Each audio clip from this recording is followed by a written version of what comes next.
Guard पर बहुत बहुत बधाई। जोर से हाथ उठाइए, बोलिए भारत माता की जय, भारत माता की जय, वंदे वंदे।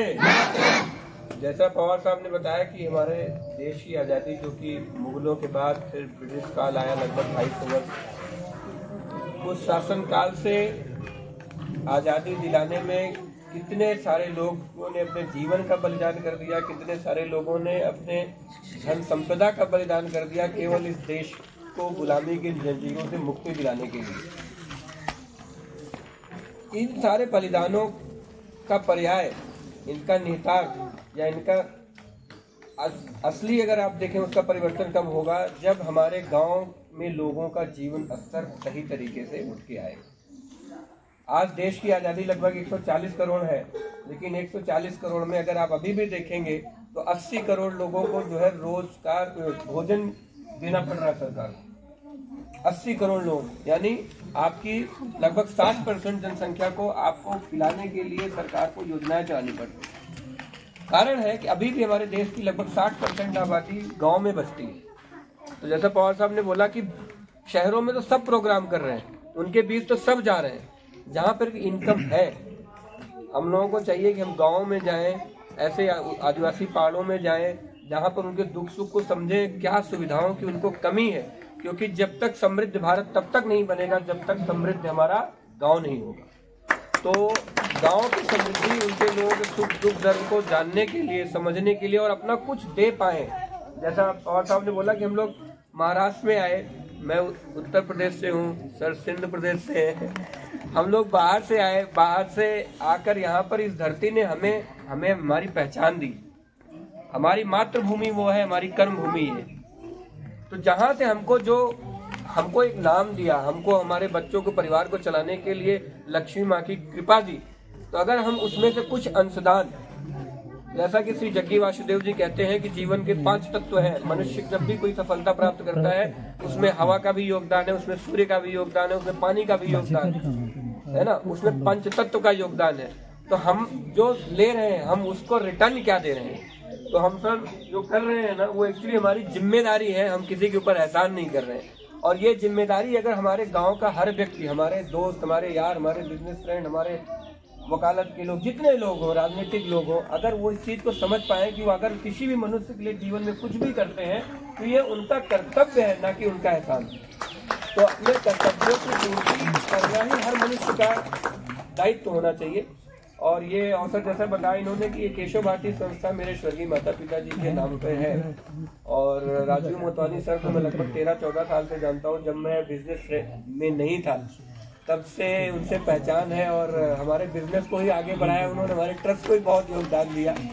क्योंकि कभी कभी मैं बोलता हूँ कि हमेशा जब आदमी सफल हो जाता है तो उसके हाथ पकड़ने वाले 100 लोग होते हैं, लेकिन जब आदमी सफलता की कोशिश कर रहा होता है और पावदान की पहली सीढ़ी, पहले पावदान पर कदम रखता है और उसका हाथ थामने वाला व्यक्ति जो होता है वो सबसे बड़ा सहयोगी होता है। उससे बड़ा सहयोगी और कर्तव्य व्यक्ति कोई हो नहीं सकता, वो है मोटवानी से। मैं बताऊँ, मेरी कंपनी खोलने में मुझे 1 साल हो गया, 1 साल में कुछ बिजनेस नहीं मिला। पहली इनवाइस हमारी कंपनी की देने वाले मोटवानी सर हैं, पहला दान केशव भारती को देने वाले मोटवानी सर। इनकी उम्र पर मत जाइए, इनकी उम्र से ज्यादा इनका व्यक्तित्व बड़ा है, इनकी उम्र से ज्यादा इनकी सोच बड़ी है। और हमारे अगर देखेंगे जितने पुराण लिखने वाले हैं उनकी अगर उम्र देखें तो 6 साल, 8 साल, 10 साल, 14 साल के ऋषि होंगे। क्योंकि हमारी सनातन परंपरा में माना जाता है कि उम्र केवल एक नंबर है, व्यक्ति की विवेक उसके उम्र से नहीं नापी जा सकती। ये चरितार्थ होता है मोटवानी सर के ऊपर। ऐसे लोग हैं, थाना से यहाँ आए, सुबह 6 बजे 7 बजे उठ के, यहाँ गांव में रह के लोग अपने गांव के लिए कुछ कर नहीं रहे। ये प्रेरणा सोच है कि गांव में राजनीति अगर बंद हो जाती है, पवार साहब ने बोला, केवल सहकारी अगर बढ़े तो गांव का बहुत संपूर्ण विकास हो सकता है।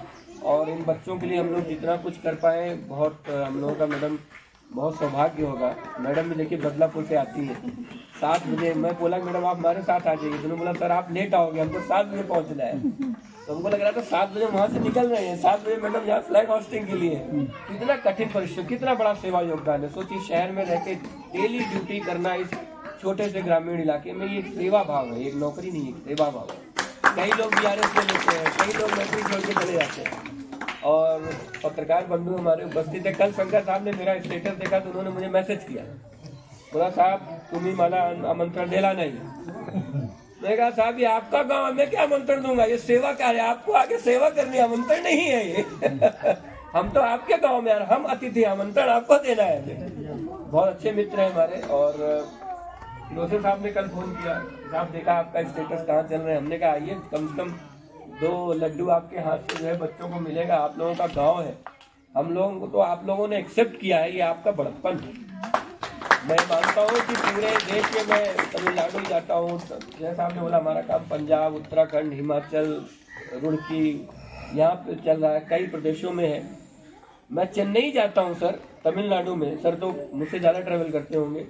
तमिलनाडु में आप जाइए, कोई एक्सेप्ट करने को तैयार नहीं। मुझे पानी मांगने में 15 मिनट लग गए, मैं बोलूँ क्या, फिर मैंने गूगल में तमिल में लिखा, फिर उसको इंग्लिश में बताया। तो पूरे अगर आप देश से देखेंगे, इवन सिंध प्रांत का भी, देश के विभाजन के समय सबसे ज्यादा अगर सिंधी कम्युनिटी पूरे देश में कहीं आई है तो महाराष्ट्र में आई है। और उसको सबसे बड़ा प्रश्न अगर किसी ने दिया है कश्मीरी पंडितों, सिंधु पंडितों को, तो बाला साहब ठाकरे ने दिया। तो सबसे बड़ी कम्युनिटी, यानी ये यहाँ का एक्सेप्टेंस जो यहाँ की मिट्टी की ये खासियत है कि पूरे देश में, एक जगह में कहीं डेटा पढ़ रहा था सर विकिपीडिया में, वहाँ पे लिखा हुआ था कि देश में 656 डिस्ट्रिक्ट, सारे डिस्ट्रिक्ट में से हर डिस्ट्रिक्ट का कोई न कोई एक व्यक्ति वो मुंबई में जरूर रहता है। तो आप सोचिए क्या मातृत्व है, क्या एक्सेप्टेंस है माँ का ऐसा। आज आम्ही हा कार्यक्रम शाळेत करायचा होता, परंतु गाववाल्यांना सगळ्यांनाच घेऊन आपण हा कार्यक्रम करणार आहोत, म्हणून हा मंदिर किंवा कुठेतरी चौराहे पर करायचं। मी या ठिकाणी एक ग्वाही देतोय का 15 दिवसामध्ये सगळ्या विद्यार्थ्यांना बॅग, स्कूल बॅग आणि बूट हे आमच्याकडून, या संस्थेकडून दिली जाईल। या 15 दिवसामध्ये त्यांचं आमचे शिक्षक वर्ग या ठिकाणी आलेले आहेत, त्यांचे सुद्धा खूप आभार आहे। त्यांचे खूप मुलं चांगली घडवलेली या ठिकाणी दिसतात आणि हजेरीपट तुम्ही द्या। या 15 दिवसामध्ये त्यांना स्कूल बॅग आणि बूट। और उनकी फैमिली हमेशा इन सब कामों में बढ़ कर हिस्सा लेते हैं और संस्था में अपना योगदान भी देते हैं। ये संस्था, जैसे पवार साहब ने बोला, कोई राजनीतिक कार्यक्रम नहीं है और हर घर तिरंगा इस समय चल रहा है, तो हर तिरंगा भी हर घर में फहराया जा सकता है, तो हर घर में फहराया जा सकता है, हर चौराहे पर भी फहराया जा सकता है। तो इसमें कोई राजकारण नहीं है, ये केवल संस्था का काम है। और राजकारण करना भी होगा तो आदिवासी पाड़ा में क्यों करेंगे, शहर में नहीं करेंगे। तो ये हमें यहाँ पर एक भोजन का कार्यक्रम भी है, बेड डिस्ट्रीब्यूशन भी होगा और इसके माध्यम से हम लोग चाहते हैं जागरूकता बढ़े। लोग शहरों में मना लेते हैं, इनके बीच आते नहीं हैं, तो इनको भी लोग कुछ बता सके, इनके साथ हम कुछ समय बिता सके और सही मायनों में अपने बच्चों को भी दिखा सके कि असली भारत कहाँ बसता है। ये है हमारे असली भारत की पहचान। तो जो कुछ भी हम लोग थोड़ा बहुत भी जो कर पाते हैं, जितनी सामर्थ्य भगवान ने दी है, बुद्धि बल विवेक, उसका इस्तेमाल करके ऐसी जगहों पर हर साल हम लोग 26 जनवरी 15 अगस्त या छोटे छोटे कार्यक्रम करते हैं जाके आदिवासी पाड़ा में, क्योंकि इनके बीच कोई आता नहीं है। लोग शहरों में कार्यक्रम कर देते हैं, तालुका में कार्यक्रम कर देते हैं, बट जहाँ पे इनको एक खुशी का पल देने की जरूरत है वहाँ पर कोई पहुँचता नहीं। तो मैं पवार साहब को बहुत बहुत आभार मानूंगा और जो इस जगह पर हम लोगों को लेके आए और ऐसा समय दिया कि हम लोग इनके बीच अपना समय व्यतीत कर सके, इनके सुख दुख को बांट सके। तो ये हमारा सौभाग्य है सर कि आप जैसे व्यक्तित्व हमको मिले, बहुत बहुत धन्यवाद। अंत में यही कहूँगा कि जब हौसला भर लिया है ऊंची उड़ान का, जब हौसला भर लिया है ऊंची उड़ान का, तो फिर क्या कर देखना आसमान का। इन्हीं शब्दों के साथ अपनी बात को हमारी संस्था ऐसी करती है और बहुत बड़ा बड़ा कार्यक्रम कर पाए। एक छोटी सी शुरुआत है जो आगे चलकर एक मूर्ति के रूप में स्थापित होगी, ऐसी मेरी कामना है। बहुत बहुत धन्यवाद। और कल आप साहब मैंने बोला ये मंदिर है हनुमान जी का, तो यहाँ पे हमने बोला कि इसमें कुछ जीर्णोद्धार की जरूरत थी। आपके गांव वालों ने ये बोला तो हमने ये निर्णय किया है कि इसका जीर्णोद्धार जो है वो केशव भारती सेवा संस्था करेगी इस मंदिर का, और पुनः लोकार्पण करेगी। इसमें कोई राजकारण नहीं है, भगवान के नाम ये संस्था के नाम से ही होगा और इसके जीर्णोद्धार की जिम्मेदारी वो केशव भारती सेवा संस्था ने ली है आपके माध्यम से। तो आपका बहुत बहुत धन्यवाद सर कि हनुमान जी के चरणों में हम लोगों को सेवा अर्पित करने का आपने मौका दिया। बहुत बहुत धन्यवाद। भारत माता की भारत माता की वंदे वंदे।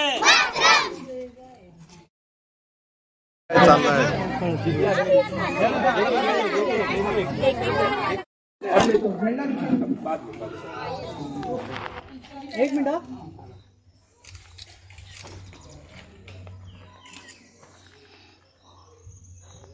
संतोषी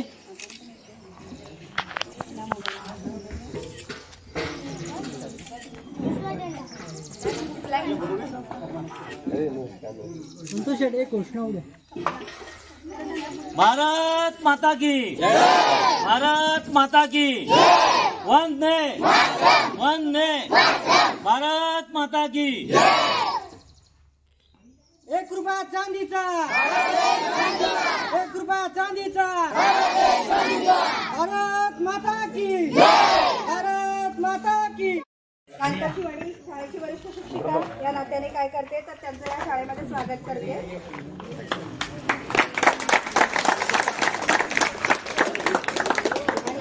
विनंती करते 2 शब्द आपल्याला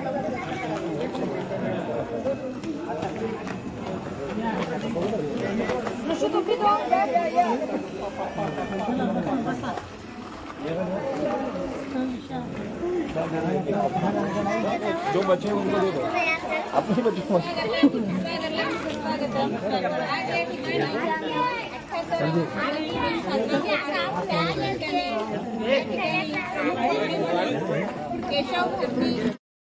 इसके आयोजक श्री अनिल कुमार पांडे और उनकी धर्मपत्नी श्री दया पांडे दोनों का हार्दिक अभिनंदन।